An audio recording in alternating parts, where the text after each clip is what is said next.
원시공장제, 고대노예제.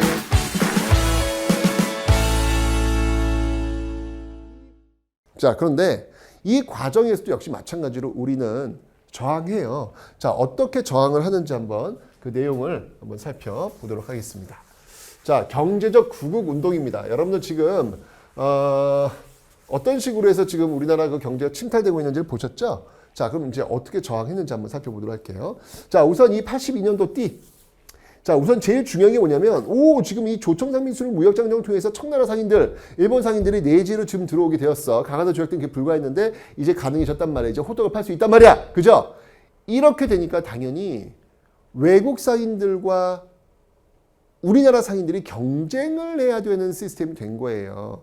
강화도 조약 때만 해도 그냥 그 항구 안에서만 무역을 해야 됐는데, 이들이 그 항구 밖으로 나오는 순간 우리나라 상인들과 같이 경쟁을 해야 되잖아. 쉽지 않죠. 이 외국 상인들이 어마어마한 자본을 갖고 들어와 버리면 영세한 우리나라 그 상인들이 무너질 수밖에 없어요.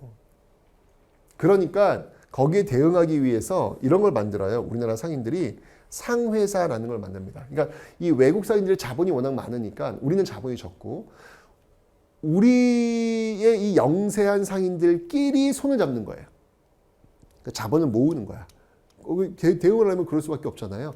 이 상회사라는 것들을 만들기 시작합니다. 이 상회사가 일종의 뭐냐면 주식회사예요. 주식회사. 그래서 대표적인 그 상회사가 대동상회, 장통상회, 장통회사와 같은 대동상회 장통회사와 같은 이런 상회사를 만들어서 외국 상인들과 경쟁하려는 그런 자구책이 만들어지고 있더라. 뭐 쉽진 않습니다. 자, 그리고 이제 어떤 저항이 또 있었냐면요. 방공령 사건이라는 게 있습니다. 여러분 기억나요? 분명히 우리는 그 앞에서 조일통상장정에서 방공령이라는 게 체결되었다는 걸 배웠습니다. 이 조일통상장정에서. 그죠? 자, 여기에 준해가지고 이제 지방관들이, 왜냐면 일본은 계속해서 쌀을 가져가니까, 일본은 지금 쌀이 필요하거든. 쌀이 계속 가져가니까 이 쌀값이 계속 올라가는 거예요. 우리나라 사람들이 먹을 쌀이 없으니까. 그래서 지방관들이 분명히 그 1883년도에 체결되었던 조일무역통상장정, 이 조일통상장정이죠. 조일통상장정에 의해서 나 방공령 시행할 수 있어 라고 해가지고 방공령을 선포한 거예요. 대표적인 게 이제 89년도, 90년도에 있었던 그 함경도, 황해도 지역에서 이 지방관들이 방공령을 이행합니다. 그런데 일제가 트집을 잡아요. 방공령을 하는 건 오케이. 그런데 단서, 무엇? 한 달 전 통보. 너 이거 뭐야? 라고 한 거예요. 아니에요. 했어요. 한 달 전에 했는데 한 달 전에 받지 못했다. 라는 시기를 들고 나와가지고 어깃장을 놓은 것이죠. 결국은 오히려 우리가 배상금을 지불하고 방공령을 처리하는 이런 어떤 모습들도 분명히 이 시대에 있었습니다. 어쨌건 이 방공령 사건의 대표적인 경제 저항으로서 한번 첫 번째 잡을 수 있고요. 두 번째라고 하면은 이제 이 갑오 을미개혁 과정 속에서 여러분들 왜 조세 급납화가 이루어지잖아요. 갑오 개혁에서 여러분들 그 조세 급납화 세금을 돈으로 내야 된다는 얘기죠. 그러면 이제 사람들은 세금을 돈으로 내려면은 화폐가 필요할 거 아니야. 그죠? 그러면 그 화폐를 바꿔줄 수 있는 것도 필요하고 또 세금을 받아주는 것도 필요할 거 아니에요. 그 은행이 이제 그런 업무를 대도. 지금도 여러분들 그 은행, 여러분 국세, 뭐 소득세 같은 거, 공과금 같은 거 이런 거 낼 때 은행 통해서 내잖아요. 은행에서 세금을 받아준단 말이죠. 그래서 그걸 이제 정부에 전달해주는 그런 은행들이 있잖아요. 이때부터 이제 그런 업무가 시작된 거예요. 그러면서 조세 급납화 과정 속에서 이제 은행들이 나와. 우리나라 은행들이 이제 은행의 역사가 시작되는 거예요. 대표적인 은행이 뭐 조선은행, 한성은행, 천은행이 있어요.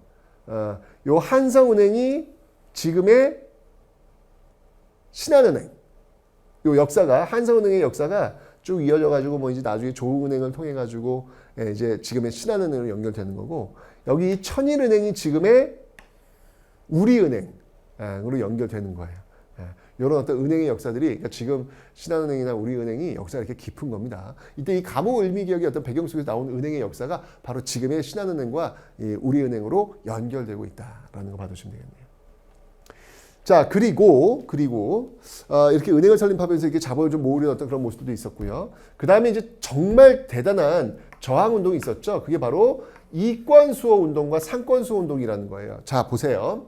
이게 이제 아관 파천이라고 하는 배경 속에 나오는 거야. 분명히 우리는 아관 파천을 계기로 해서 어떤 피해를 입었다. 이권 침탈이 절정에 이르게 되었다. 왜? 고종을 러시아 공사관에서 보호해주는 대가로 러시아는 영수증을 첨부했고 거기에 대해서 뭐 이권을 넘겨주는 조건이 이루어지면서 동시에 다른 나라들 최혜국 대우 이권 수호 운동이 나올 수 있었던 그 배경은 바로 이 최혜국 대우예요. 최혜국 대우. 최혜국 대우. 그죠? 이 최혜국 대우 때문에 이권이 막 넘어가는 거예요. 그러니까 독립협회에서 만민공동회의를 열어가지고 이건 아니다. 이거 지켜내야 된다. 라고 하면서 러시아의 저령도 조차를 막아냈고 한러은행도 막아내는 이런 모습들을 보이고 있더라. 이게 이제 이권수호 운동이에요. 뿐만 아니라 거의 동시에 상권수호 운동도 이루어집니다. 상권수호 운동. 뭐냐면 여러분 분명히 조청상민수령 무역장정을 통해 가지고 외국 상인들이 내 지구로 들어오잖아. 들어온단 말이에요. 이러니까 당연히 서울까지 들어와 버렸어. 서울의 시전상인들이 경쟁을 해야 되는 거야. 위기죠. 이러면서 시전상인들이 황국중앙총상회라는 걸 만들어요. 단체를 만든 거야. 그래서 외국 상인은 물러나라 물러나라 하면서 싸우는 거야. 철시 아예 문을 닫아버리는 거예요.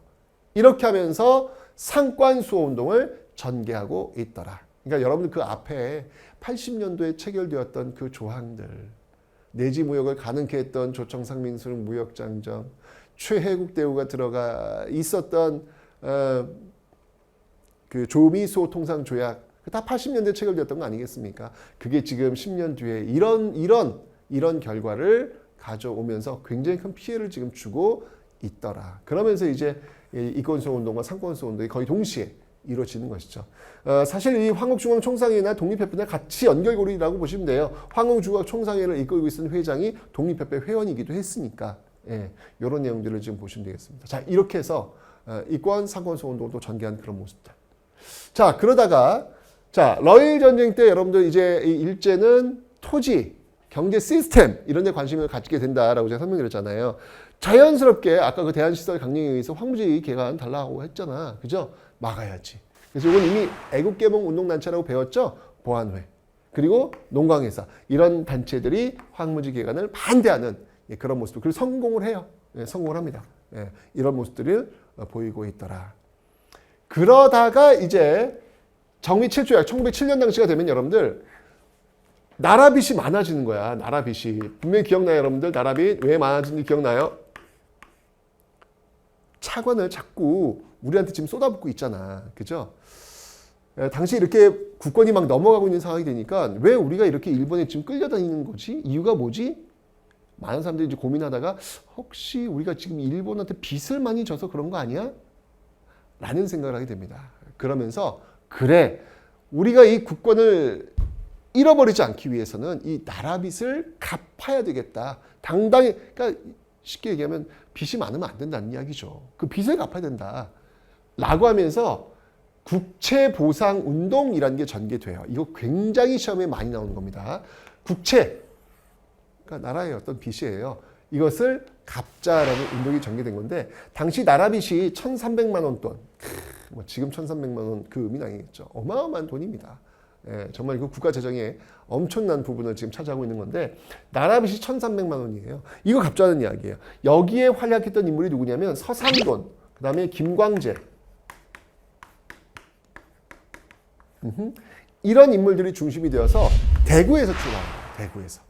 여러분들 그래서 대구 한번 가보시면 그 대구 중심가에 국채보상운동 기념공원이 있어요. 대구 시민들한테는 정말 굉장히 그 자랑스러운 그런 역사입니다. 왜냐하면 경제적 구국운동의 어떤 그 선봉이 되었던 그런 성지죠, 성지. 그곳이 바로 대구다. 근데 여러분들 나중에 이제 기억하실 게 있어요. 요게 지금 일제강점기 그 전에 있었던 국제보상운동, 경제구국운동이잖아요. 근데 경제구국운동이 일제강점기에도 또 있어요. 뭐가 아니면 그건 바로 물산장려운동이라고 있어요. 물산장려운동. 자, 이 물산장려운동은 이건 뭐냐면 국산품 애용운동이에요. 20년대 초반에 있었던 이 물산장려운동은 국산품 애용운동이에요. 국채보상운동은 나라빚 갚기운동이고 물산장려운동은 국산품 애용운동이 되는 거예요. 이 물산장려운동이 시작된 곳은 평양입니다. 평양. 국채보상운동이 시작된 곳은 대구입니다. 그래서 요 대구, 평양, 국채보상운동, 물산장려운동은 반드시 비교해 놓으셔야 돼요. 시험에 진짜 잘 나와요. 아셨죠, 여러분들? 오케이. 또 하나 여러분 기억할 게 뭐냐면 이 국채보상운동이 전개되었을 때 이 국채보상운동을 널리 홍보해줬던 그런 언론사가 있어요. 그 언론사가 바로 대한매일신보. 여러분 기억나시죠? 대한매일신보를 운영했던 인물 양기탁.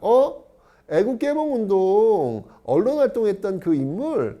맞다. 이 대한매일신보에서는 외국인 베델이 있었기 때문에 일본도 함부로 할 수 없어가지고 강력한 항일 논조를 펼칠 수 있어서 가장 많은 독자층을 형성하고 있었다라고 제가 설명드렸잖아요. 그 대한매일신보에서 이 국채보상운동을 빡빡 밀어줍니다. 빡빡. 물론 다른 언론사도 홍보를 많이 해줬지만 특히 대한매일신보가 앞서가지고 홍보를 해주게 되는 것이죠. 그래서 여러분 시험 문제에 국채보상운동이 나오면 답지는 대한매일신보. 대한매일신보가 나오면 답지는 국채보상운동. 예, 이렇게 연결이 될 정도로 정말 시험이 많이 나오니까 여러분들 꼭 좀 기억해 놓으시면 되겠습니다. 아셨죠? 네. 자, 이게 바로 경제적 구국운동의 흐름이었어요. 첫 번째 방공령, 그 다음이 이제 그 다음 덩어리가 바로 이권수호운동, 그 다음이 이제 국채보상운동, 아주 이게 그 다음이 이제 그 황무지간 반대운동, 그리고 그 다음이 국채보상운동, 이렇게 지금 나오는 그 모습들을 지금 여러분들이 확인을 하신 겁니다. 그죠? 정말 그 작은 틈에서 출발했습니다. 작은 틈. 강화도 조약이 이런 결과를 가져올 거라고 누가 알았겠습니까? 그 작은 틈으로 이권이 빨려나가고 우리의 화폐가 빨려나가고 우리의 토지가 빨려나가고 우리의 이게 정말 이 나라의 주권마저 빨려나갔잖아요. 그죠? 그래서 여러분들 조약 신문 같은 데 나올 때 다른 나라 맺는 조약은 잘 보셔야 돼요. 그 조약은 우리의 삶에 영향을 많이 미칩니다. 일례로 여러분들 왜 칠레랑 FTA 체결했잖아요. 예. 그럴 때 이게 과연 나한테 어떤 영향을 미칠까? 한번 보셔야 돼요, 여러분들. 가장 큰 영향. 네. 와인을 싸게 먹을 수 있다. 나의 삶에 일단 변화를 주잖아요. 지금 그런 식으로 칠레에서는 와인이 많이 들어오지 않습니까? 그죠? 이 조약이라고 하는 게 항상 마이너스만 있는 건 아니죠. 그러니까 조약을 잘 맺어야 돼요. 우리한테 유리하게. 강화도 조약은 너무 일방적으로 불리하게 맺다 보니 이 흐름이 계속 이게 불리한 쪽으로 가다가 결국 경수국치라는 정말 말도 안 되는 어떤 그런 상황으로 가게 되는 어떤 그런 모습들 지금 여러분들이 확인을 한번 해보셨습니다. 자, 이렇게 해서 경제적 구국운동 살펴봤고요. 다음 시간에 이제 민족문화수호운동, 또 어떤 부분에서 우리가 우리 것을 지키려고 노력했는지 그 내용을 한번 살펴보도록 하겠습니다.